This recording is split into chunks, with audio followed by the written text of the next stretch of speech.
اور سفارتکاری سے لے کر جنگ تک ہر چیز کے لیے تیار ہیں۔ امریکہ فیصلہ کر لے، ایران نے دو ٹوک بتا دیا۔ ایرانی ترجمان وزارت خارجہ نے کہا ہے کہ ٹرمپ کی جانب سے قذافی کا اعتراف اقبال جرم کے مترادف ہے۔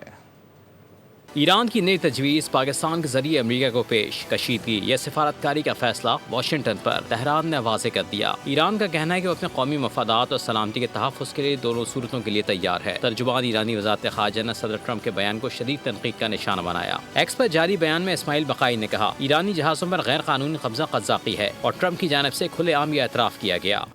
انہوں نے کہا، یہ کوئی زبان کی لڑکھڑاہٹ نہیں تھی، یہ اقدامات ان کی مجرمانہ نوعیت کا کھلا اور افسوسناک اعتراف تھا جو امریکہ بین الاقوامی بحری سفر کے خلاف کر رہا ہے۔ ایرانی وزارت خارجہ کے ترجمان نے بین الاقوامی برادری اور اقوام متحدہ کے سیکرٹری جنرل سے مطالبہ کیا کہ عالمی قانون کی ایسی کھلی خلاف ورزیوں کو معمول بنانے کو سختی سے مسترد کریں۔ سبسکرائب کریں اور بیل دبائیں تاکہ کوئی خبر رہ نہ جائے۔